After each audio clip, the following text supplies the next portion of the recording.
जून से लगभग जो लोगों ने गेन किया था सितंबर तक, वो सारा का सारा जो था हवा में उड़ गया और 91 लाख करोड़। खाली अगर हम शुक्रवार की गिरावट लें तो करीब 8,85,000 करोड़ की खाली शुक्रवार की गिरावट है, जो कि बहुत बड़ी गिरावट है। सच है कि करीब 29 साल बाद इस प्रकार से मार्केट को मंदी में देखा गया है। मंदियां तो पहले आती हैं। मुझे लगता है उन लोगों को ये तजुर्बा नहीं था कि मार्केट खाली एक ही डायरेक्शन में नहीं जाता है। तो हमेशा जो बुल रन होता है वो लंबा होता है, बियर रन छोटा होता है। बियर रन इतना ज्यादा लंबा नहीं होता है। ये एफपीआई ने लगातार अक्टूबर से बेचना शुरू किया है।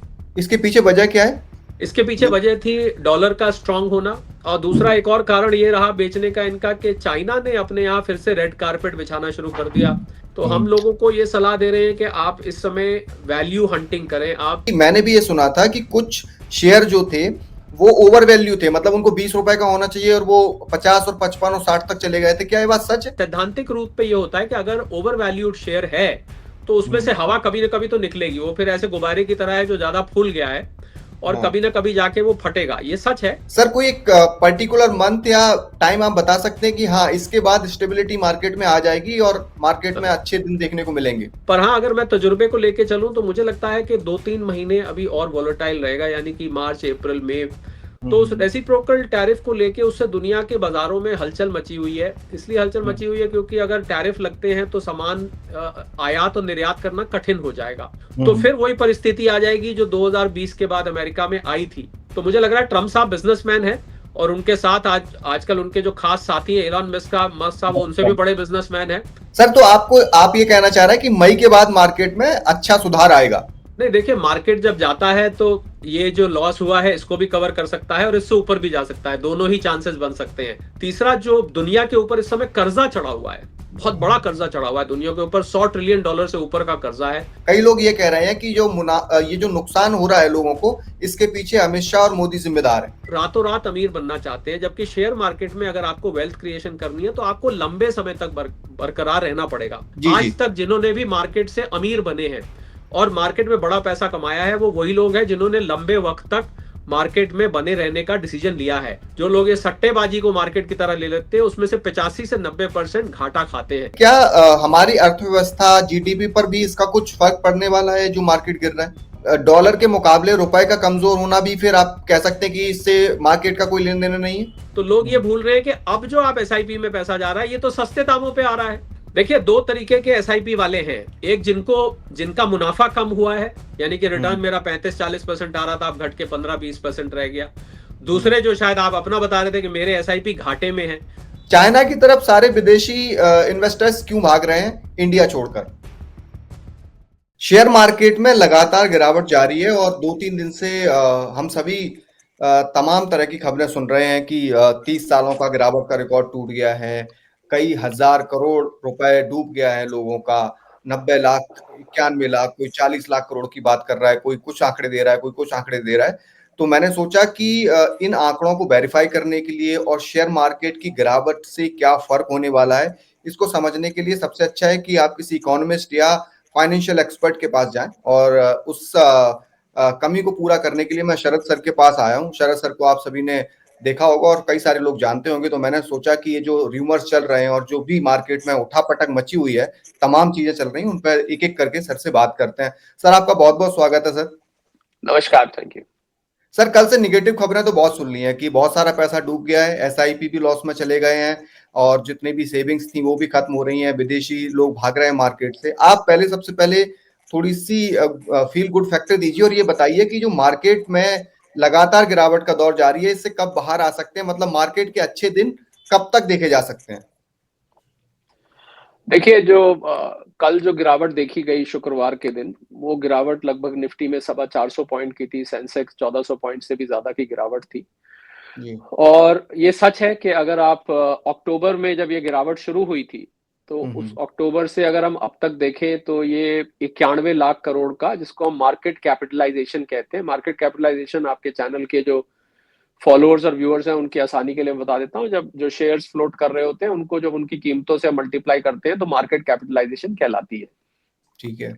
तो कुल मिला के जून से लगभग जो लोगों ने गेन किया था सितंबर तक, वो सारा का सारा जो था हवा में उड़ गया और 91 लाख करोड़। खाली अगर हम शुक्रवार की गिरावट लें तो करीब 8,85,000 करोड़ की खाली शुक्रवार की गिरावट है, जो कि बहुत बड़ी गिरावट है। सच है कि करीब 29 साल बाद इस प्रकार से मार्केट को मंदी में देखा गया है। मंदियां तो पहले आती हैं। देखिए, हमें ये इसमें समझना होगा कि मार्केट कभी भी एक डायरेक्शन में नहीं जाता है, पहले तो ये बात समझनी होगी। पर यह भी एक कड़वा सच है कि ज्यादातर लोग मार्केट से कोविड के बाद जुड़े थे, 2020 के बाद, बल्कि कोविड में ही जुड़ गए थे। बहुत सारे लोगों की नौकरियां छूट गई थी उस टाइम, अपने काम धंधे बंद हो गए थे, तो लोगों ने, ये एक ऐसी मार्केट थी जो खुली रही थी, इस पे कोई असर नहीं हुआ था, इसके खुलने बंद होने पे, इसमें कोई लॉकडाउन या डिस्टेंस मेंटेन करने का चक्कर नहीं था, तो लोग इसमें जुड़ गए थे क्योंकि घर बैठे बैठे ही काम हो रहा था।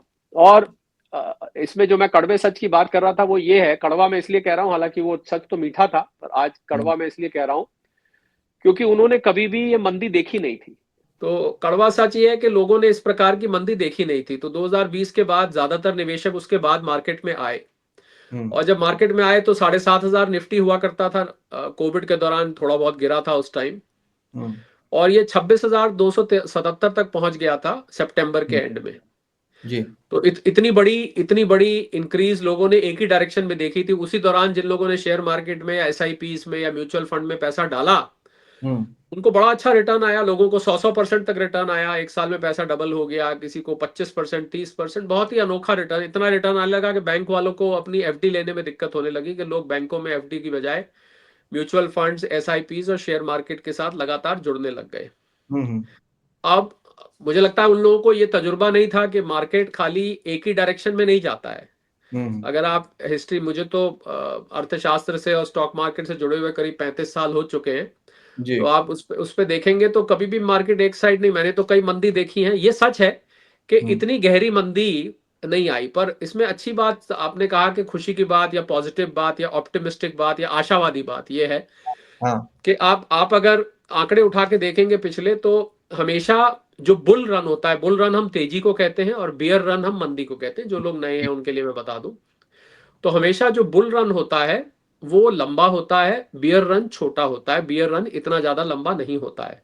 ये अपने आप में थोड़ा लंबा सिद्ध हो रहा है क्योंकि अक्टूबर से लेके फरवरी तक, पर 5 इसके महीने पीछे, हाँ, इसके पीछे कुछ विशेष कारण है। इसके पीछे कारण है, जो स्टॉक मार्केट में बड़े निवेशक होते हैं, दो तीन कैटेगरी के बड़े निवेशक होते हैं। एक को हम डीआईआईस कहते हैं, डोमेस्टिक इंस्टीट्यूशनल इन्वेस्टर्स, जो हमारे लोकल इंस्टीट्यूशंस खरीदते हैं, बड़ी मात्रा में खरीदते हैं एक साथ।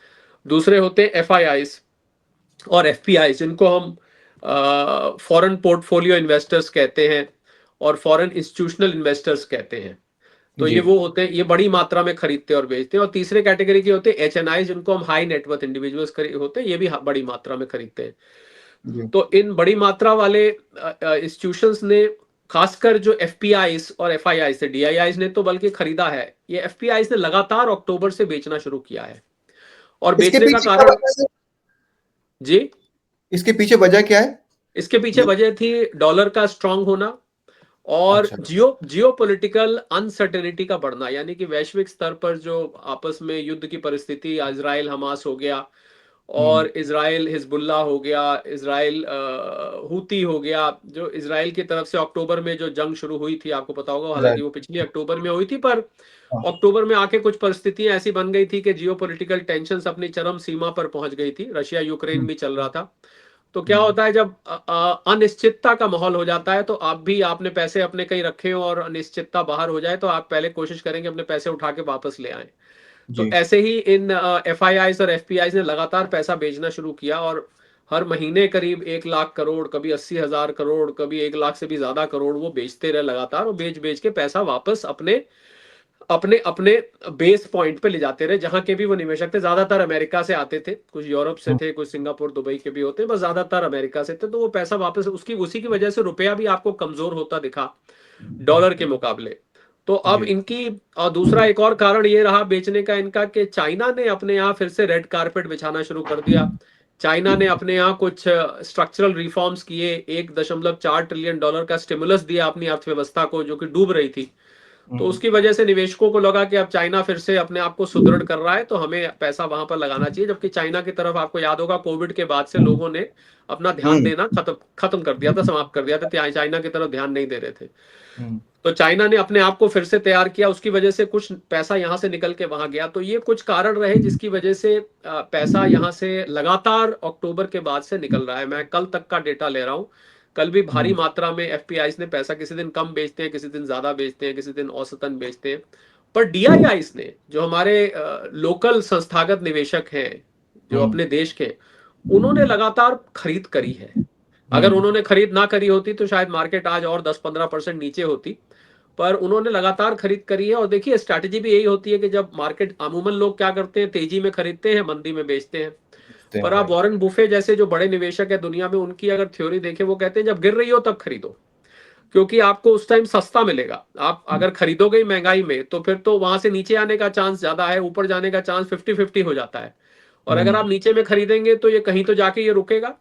तो हम लोगों को ये सलाह दे रहे हैं कि आप इस समय वैल्यू हंटिंग करें, आप वैल्यू स्टॉक्स, क्योंकि मार्केट में 2-3 तरीके के शेयर होते हैं, लार्ज कैप होते हैं, मिड कैप होते हैं, स्मॉल कैप होते हैं। अक्सर ये लोग ये भाषा सुनते रहते होंगे। लार्ज कैप बड़ी कंपनियों के शेयर होते हैं, तो उनकी ओवर वैल्यूएशन कुछ हो गई थी। कुछ लोग ये भी कहते थे कि भारतीय बाजार थोड़ा महंगा हो गया है बहुत। एक हम लोग पीई रेशियो होती है कि पी रेशियो बहुत बढ़ गई है, तो भाई इतना बाजार तो खुलता यही जा रहा सर, है। मैं यही जानना चाह रहा हूं आपसे कि मैंने भी ये सुना था कि कुछ शेयर जो थे वो ओवर वैल्यू थे, मतलब उनको 20 रुपए का होना चाहिए और वो 50 और 55 और 60 तक चले गए थे। क्या ये बात सच है? ये सच है। कुछ कुछ एक शेयर्स पर देखिए, जब भारतीय अर्थव्यवस्था की स्ट्रेंथ पे निर्भर करता है। हालांकि पीई रेशियो और बुक वैल्यू एक पैमाना माना जाता है शेयर की वैल्यू को ये जज करने में कि हमारे खरीदने लायक है या नहीं है। पर अगर अर्थव्यवस्था, मार्केट में एक हम लोग फ्रेज यूज करते हैं कि ट्रेंड इज फ्रेंड। अगर ट्रेंड ऊपर को है तो महंगी वैल्यूएशंस भी और ऊपर भी जाती हैं। ऐसा भी देखा गया है कि कम वैल्यूएशन का शेयर है, सस्ता मिल रहा है, पर फिर भी वो गिरे जा रहा है, जबकि वो पहले से ही सस्ता मिल रहा है। तो कोई एक बहुत निश्चित ट्रेंड तो नहीं था, पर हाँ, सैद्धांतिक रूप पे ये होता है कि अगर ओवर वैल्यूड शेयर है तो उसमें से हवा कभी ना कभी तो निकलेगी। वो फिर ऐसे गुब्बारे की तरह है जो ज्यादा फूल गया है, और कभी ना कभी जाके वो फटेगा। ये सच है कि वैल्यूएशन कुछ एक शेयर्स की ज्यादा थी, भारतीय बाजार की वैल्यूएशन ज्यादा बताई जा रही थी। अब इस करेक्शन के बाद मैं समझता हूँ भारतीय बाजार एक अट्रैक्टिव वैल्यूएशन पे आ गया है। तो यही जिसको कहते हैं light at the end of tunnel है, कि यहां से मुझे लग रहा है कि ये, हालांकि अभी 2-3 महीने और ये वॉलेटिलिटी, यानी कि ये जो एकदम से शेयर उठते हैं गिरते हैं, ये बनी रह सकती है। ऊपर से ट्रंप साहब ने जब से आए हैं, मैं ट्रंप वाले पे जाऊंगा, लेकिन मैं आपको यहीं रोक के एक एक चीज आपसे जानना चाह रहा हूं। आपने बोला कि 30-35 साल का आपका एक्सपीरियंस है। सर, कोई एक पर्टिकुलर मंथ या टाइम आप बता सकते हैं कि हाँ, इसके बाद स्टेबिलिटी मार्केट में आ जाएगी और मार्केट में अच्छे दिन देखने को मिलेंगे? देखिए, हमारे यहाँ स्टॉक मार्केट में और अर्थशास्त्र में बोला जाता है कि मार्केट को कभी प्रिडिक्ट नहीं करना चाहिए, फिर क्योंकि भी सर। मार्केट को प्रिडिक्ट करना बहुत खतरनाक काम होता है। पर हाँ, अगर मैं तजुर्बे को लेके चलूं तो मुझे लगता है कि 2-3 महीने अभी और वॉलेटाइल रहेगा, यानी कि मार्च, अप्रैल, मई, बीच बीच में आपको मार्केट चढ़ती भी दिखेगी। एक दो अच्छी खबर आई, यहीं से मार्केट घूम भी सकता है। अच्छा। अभी हाल का अगर हम देखें तो ट्रंप साहब मार्केट में, इंग्लिश में किसी को डरने डराने को बोलते हैं टेरिफाई करना। मैंने उसमें शब्द नया निजात किया है, जिसको मैं कहता हूँ टेरिफाइड नहीं, कि वो टैरिफ टैरिफ का बार बार शब्द इस्तेमाल करते हैं। तो टैरिफ को लेके अभी उन्होंने कंफर्म किया कि चाइना के ऊपर और टैरिफ लगेगा।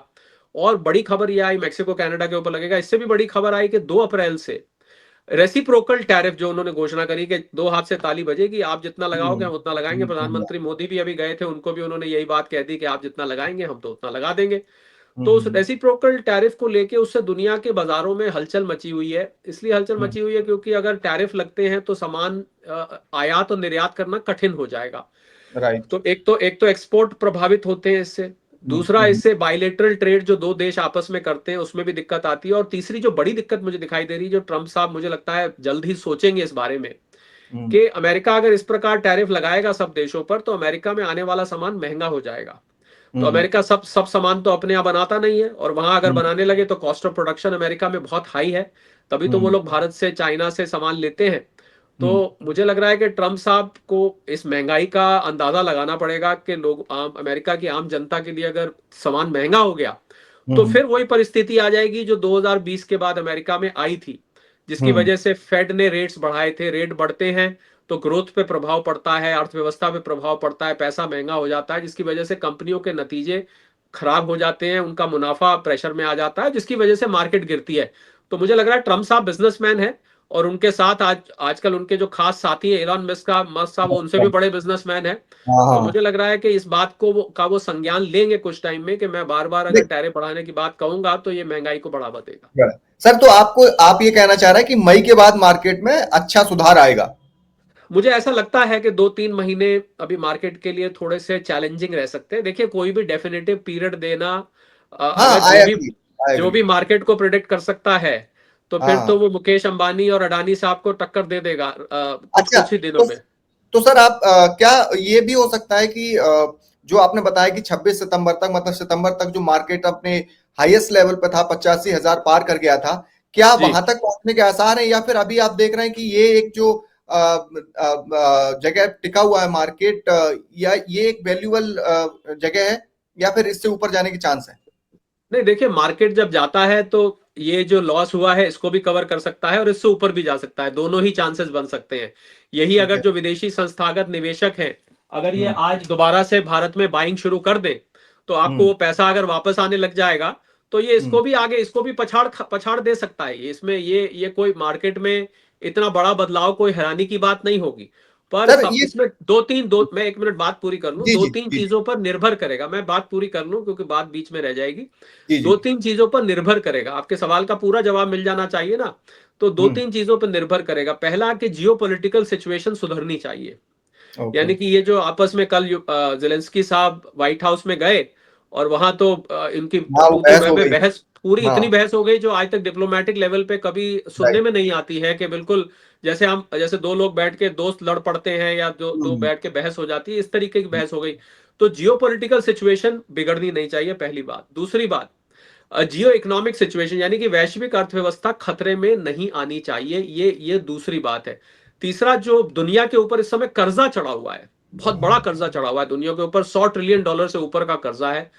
उस कर्जे में और ज्यादा इजाफा नहीं होना चाहिए। अगर ये दो तीन चीजें स्थिर रहती हैं, तो आपको मार्केट रिकवर होती हुई दिख सकती है 2-3 महीने के अंदर। जी सर, इसका कोई फील गुड फैक्टर भी होता है क्या मार्केट का? जैसे इंडिया में जब मोदी जी लोकसभा चुनाव हो रहे थे, उस समय उनके स्टेटमेंट आए थे, अमित शाह के स्टेटमेंट आए थे कि मार्केट में आप पैसा लगाइए, बहुत फायदा होगा। कई लोग ये कह रहे हैं कि ये जो नुकसान हो रहा है लोगों को, इसके पीछे अमित शाह और मोदी जिम्मेदार है। नहीं नहीं, ये तो बड़ी बेबुनियादी सी बात है कि अमित शाह मोदी जिम्मेवार हैं, और ये कि लोगों ने उनके कहने से लगाना शुरू कर दिया। लोगों ने एसआईपी, यहाँ 60-65 लाख लोगों ने एसआईपी जरूर करी हुई है, इसमें कोई दो राय नहीं है। और एसआईपी लोग हर महीने एक सेविंग है उसको करते हैं, एक डिसिप्लिन इन्वेस्टमेंट होता है, कंपाउंडिंग का बेनिफिट भी मिलता है। मुझे नहीं लगता इसको किसी राजनीतिक अगर मोदी जी और अमित शाह जी ने बोला भी था, तो ये मंशा उनकी भला कैसे हो सकती है कि लोगों का नुकसान हो जाए। जैसा कि मैंने कहा हेमंत, इस पे मैं दोबारा दोहराना चाहूंगा, और सभी आपके फॉलोअर्स और दर्शक इस बात को नोट कर लें कि हम्म। शेयर मार्केट को प्रिडिक्ट करना कतई एडवाइजेबल नहीं होता है। परंतु जी। ये भी सच है, अभी लोग गलती क्या करते हैं, देखिए गलती स्टॉक मार्केट में हम मोदी जी अमित शाह जी को तो ब्लेम कर रहे हैं, हम्म। पर गलती कहाँ होती है कि लोग शेयर मार्केट में आते हैं 5 साल के लिए, ध्यान दीजिएगा मेरी बात पे, और ठीक है। 100 रुपए का मान लीजिए उन्होंने शेयर खरीद लिया 5 साल के लिए, भाई 5 साल बाद मेरा शेयर ये 300-400 रुपए का हो जाएगा, मैं 3-4 गुना कमा के और बाहर आ जाऊंगा, ठीक है। पर होता क्या है कि 6 महीने के अंदर वो शेयर 100 का 150 रुपए हो जाता है। लोग क्या हम्म। करते हैं, उसको बेच के बाहर आ जाते हैं। आए बाहर आ थे जाए। कमाने 5 गुना, और राइट। मतलब निवेशक बन के आए थे और हम्म। ट्रेडर बन के रह जाते हैं। तो लोगों में थोड़ी सी पेशेंस की कमी है, खासकर जो यंग जनरेशन है, वो हम्म। रातों रात अमीर बनना चाहते हैं। जबकि शेयर मार्केट में अगर आपको वेल्थ क्रिएशन करनी है, तो आपको लंबे समय तक बरकरार रहना पड़ेगा।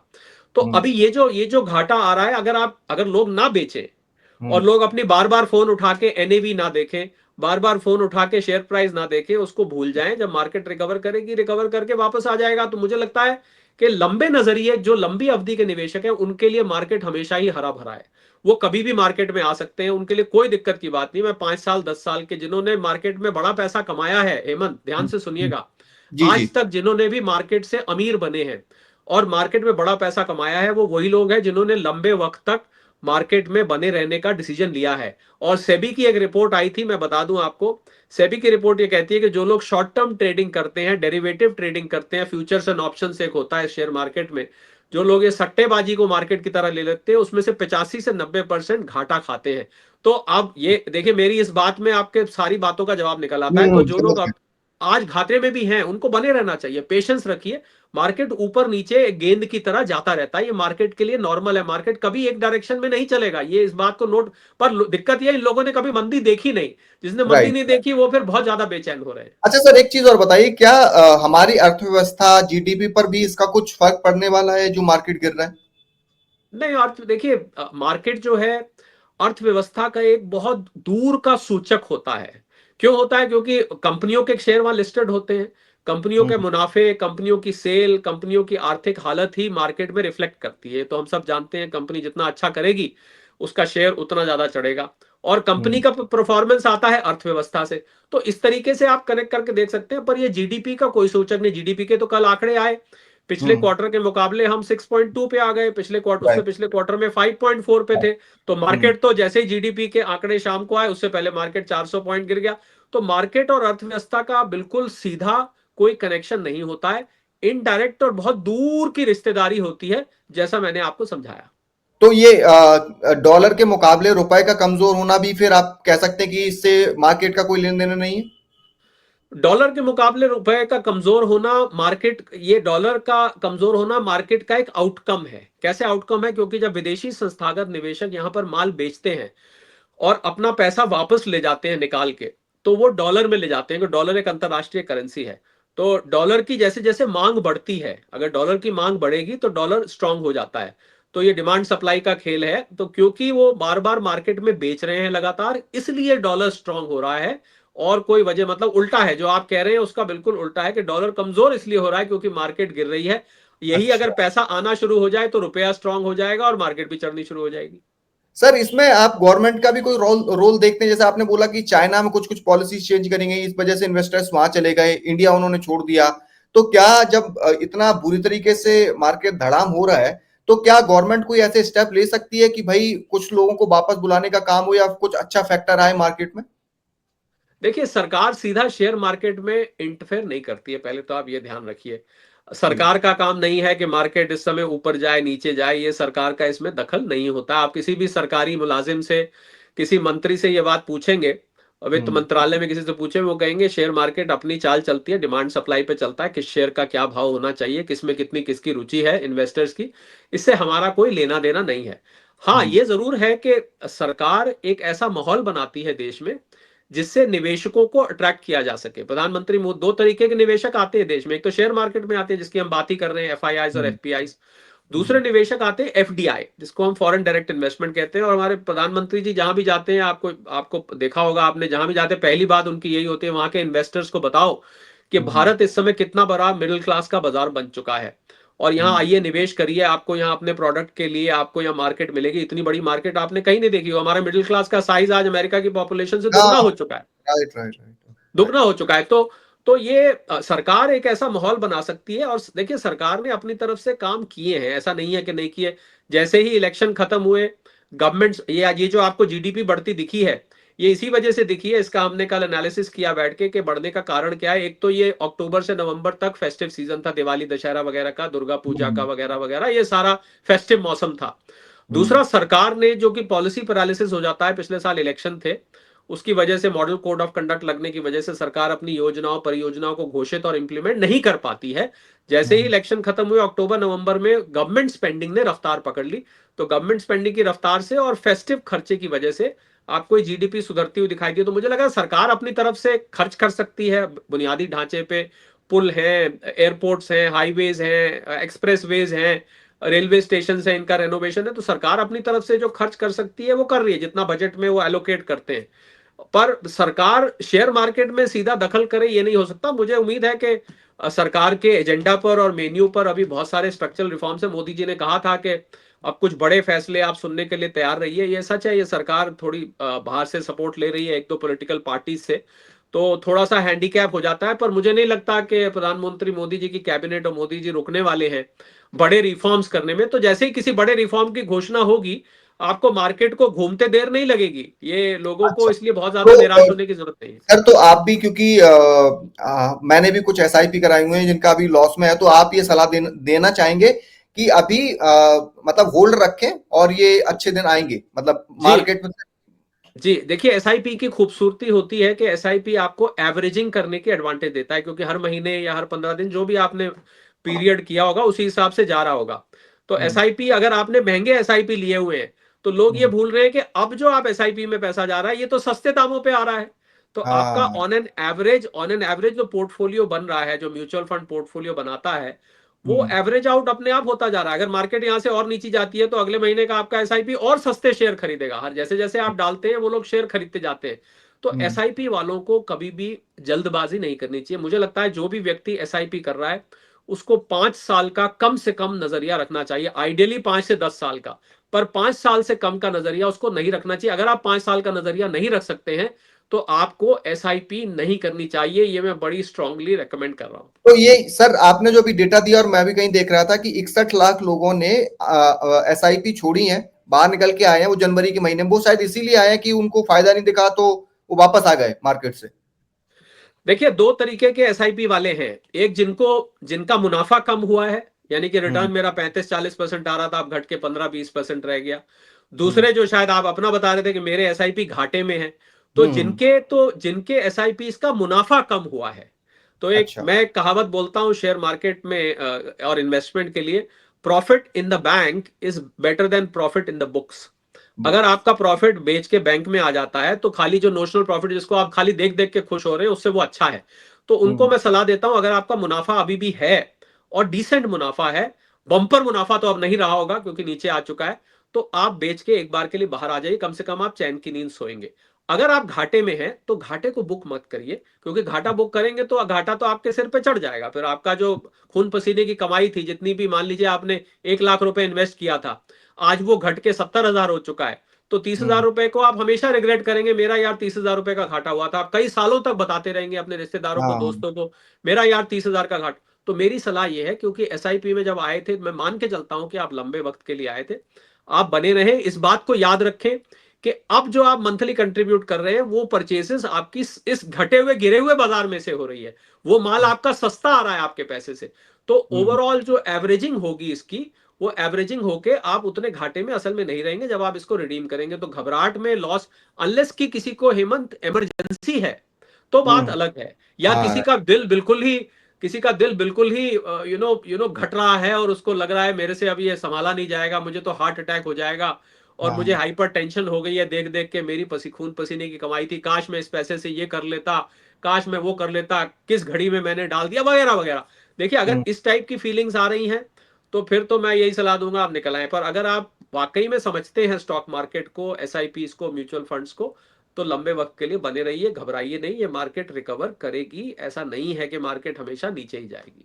अच्छा सर, एक चीज और है कि शेयर मार्केट में आई थिंक 8-9 करोड़ लोग होंगे मेरे ख्याल से, अगर आपके पास डेटा हो, क्योंकि मुझे बहुत ज्यादा पंद्रह जानकारी। सोलह करोड़ लोग, 15-16 15 करोड़ डीमैट अकाउंट्स है।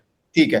तो उसके अलावा जितने भी बाकी की आबादी बचती है जो थोड़ी एक्टिवली अभी देख रही है शेयर मार्केट की खबरों को, उनका कहना है कि उनकी सेहत पे इससे कोई फर्क नहीं पड़ता, उन्होंने पैसा लगाया नहीं है। लेकिन क्या उन लोगों को जो एलआईसी वगैरह में एफडी वगैरह होते हैं, क्या उन पे भी फर्क पड़ेगा इनडायरेक्टली? मतलब थोड़ा लॉस तो उनको भी होगा, या फिर वो चंगा सी वाला मामला है, उनका सब ठीक है, उनको कोई दिक्कत नहीं है जो इनडायरेक्टली मार्केट में नहीं है? नहीं नहीं, उनको तो देखिए, जो शेयर मार्केट में नहीं है उसको हम्म, कोई फर्क नहीं पड़ता। सिर्फ शेयर मार्केट में जो है या जिन्होंने इक्विटी म्यूचुअल फंड्स में इन्वेस्ट किया हुआ है, सिर्फ हम्म, वही लोग प्रभावित है। म्यूचुअल फंड में भी जिन लोगों ने डेट फंड में किया हुआ है उन लोगों को कोई प्रभाव नहीं पड़ रहा। बैंक के फिक्स डिपॉजिट पर कोई प्रभाव नहीं है। आपने हम्म, इंश्योरेंस के प्लान्स ले रखे हैं, कोई प्रभाव नहीं है। रियल एस्टेट में आपने किसी प्रॉपर्टी में इन्वेस्ट कर रखा है, वहां कोई प्रभाव नहीं है।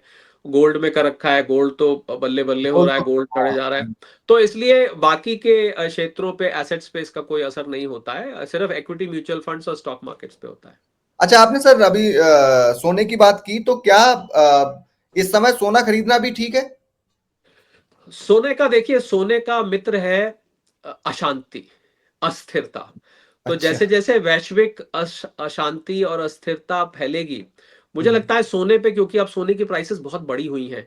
हम लोग हाँ, तो डॉलर में नापते हैं, करीब 2860 कल की प्राइस थी डॉलर प्रति आउंस। यहाँ पर हम लोग तोले में या 10 ग्राम में नापते हैं, वो करीब आपको 80,000 के आसपास, 80-85 हजार के बीच में है, अलग अलग कैरेटेज का जो सोना होता है। तो अगर आप लंबे वक्त के लिए लेना चाहते हैं तो मैं सोने को रिकमेंड करूंगा। अगर आप सोने को लेके सो जाएं तो फिर हम्म, तो मैं रिकमेंड करूंगा।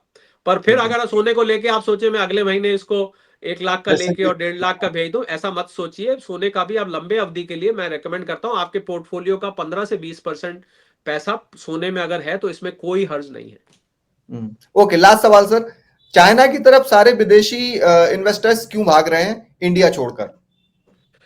ऐसा नहीं है कि चाइना की तरफ सारे निवेशक भाग रहे हैं, मतलब वो ऐसा बहुत थोड़ा सारा, सा मतलब ऐसा मीडिया से बताया जा रहा है खबरें कि आती हैं, कुछ लोग जी गए। जी देखिए, चाइना चाइना कोविड के बाद चाइना की हालत खराब थी, चाइना की पॉपुलेशन गिर रही है, चाइना में लोग शादी नहीं कर रहे हैं, चाइना में बच्चे नहीं हो रहे हैं, उनकी पॉपुलेशन बुजुर्ग, ऐसा माना जा रहा है कि अगले 10-20 साल में सारा चाइना बूढ़ा हो जाएगा। और हम्म ऊपर से उनकी अर्थव्यवस्था, सरकार ने बिजनेसेस में दखल दिया, नेचुरल कैलामिटीज बहुत आई वहां पर, बाढ़ वगैरह बहुत आई, और टेक्नोलॉजी और सारी फैक्ट्रियां सरकारी इंटरफेरेंस की वजह से वहां से हटने का सोचने लगी, कुछ वियतनाम आ गई, आईफोन भारत में बनने लगा। तो हम्म चाइना को लगा कि अब ये इस तरीके से चलता रहा तो हमारी अर्थव्यवस्था डूबने लगेगी, तो उन्होंने 1.4 ट्रिलियन डॉलर का एक स्टिमुलस पैकेज पीछे चुपचाप चुपचाप करके करते रहे, और उन्होंने कुछ ऐसे रिफॉर्म्स किए जिससे कि उनकी उनकी अर्थव्यवस्था में थोड़ी सी अब रिकवरी मोड में दिख रही है। इसलिए कुछ निवेशक वहां गए। देखिए, निवेशक तो वही निवेश करेगा जहां उसके 4 पैसे बने, जहां पर हम्म उसको भविष्य में नजर आए। पर मुझे ऐसा लगता है, मैं इस कोई भारत के प्रति बायस की बात नहीं है, मैं अपने देश को तो प्रेम करता ही हूं, मुझे हम्म लगता है कि दोनों अर्थव्यवस्थाओं में भारत ज्यादा स्थिर अर्थव्यवस्था है, क्योंकि चाइना में डेमोक्रेसी नहीं है, चाइना में 1 पर्सन रूल है, वो आजीवन के लिए वो रूलर बन के बैठे हुए हैं। ऐसी हम्म जगह का भविष्य हमेशा ही खतरे में रहता है, और सरकारी दखल वहां पर बहुत है। और जो वेस्टर्न कंट्रीज से निवेशक आते हैं उनको वहाँ लैंग्वेज प्रॉब्लम बहुत बड़ी है। ऊपर से चाइना में और भी बड़ी समस्याएं हैं, रोज नई नई बीमारियों का वहां से सुनने को मिलता रहता है। पिछले हफ्ते भी एक बैट वायरस का स्केयर आया था, कोविड भी वहीं से निकला था। तो मुझे एक अंग्रेजी में कहावत होती है हेमंत, वंस बिटन ट्वाइस शाय, कि दूध का जला छाछ को भी फूंक कर पीता है। तो जिन लोगों ने चाइना में पैसा लगा के, फैक्ट्री लगा के वहां पर कोविड और उसके बाद का जो हाल देखा है, मुझे लगता है वो ऐसा सबक उन्होंने सीखा है कि वो तो नहीं जाएंगे। पर हाँ, हम्म और नए निवेशक आते हैं, कुछ टाइम के लिए लगा देते हैं, वो मैं नहीं मानता कि बहुत लंबे टाइम तक चाइना अपने इन्वेस्टमेंट खरीद पाएगा। मुझे लगता है भारत में निवेश वापस आएगा, थोड़ा सा सब्र चाहिए और थोड़ा सा इंतजार चाहिए। ठीक है sir, thank you so much. क्योंकि 2-3 दिन से लगातार बहुत ज्यादा नेगेटिव हो गया था कि अब तो पता नहीं क्या ही हो जाएगा, लेकिन आपका ये एपिसोड देखने के बाद लोगों को समझ आएगा कि ठीक है, अभी थोड़ा लॉस है लेकिन ये फायदा भी होगा। और आपने बहुत सही बात बोली कि अगर शेयर मार्केट में आप आ रहे हैं तो कम से कम 5 साल का सोच के आइए, और अगर आप 6 महीने में आ रहे हैं तो थोड़ा सा ऊपर नीचे मार्केट होता ही है। और ये बात भी सही है कि इतनी बड़ी गिरावट शायद क्योंकि आपको 28-29 साल वाला रिकॉर्ड हो गया कि 96 के बाद नहीं हुई है, तो जाहिर सी बात है बहुत सारे लोगों ने तो देखी भी नहीं है, जिनके जन्म हुए हैं 2000 के जी आसपास है 90s में, तो उन्होंने तो देखी भी नहीं है। सही बात है, इसी वजह जी। से ये शायद इतनी उथल पुथल मची हुई है। Sir thank you so much thank you. अपना कीमती टाइम देने के लिए। थैंक उम्मीद है कि जल्दी हम लोग फिर कनेक्ट होंगे दोबारा किसी और टॉपिक को लेके। तब तक के यू। लिए सर जरूर बहुत बहुत शुक्रिया आपका। Thank you so much sir. जरूर। जरूर, thank you. Thank you sir, thank you.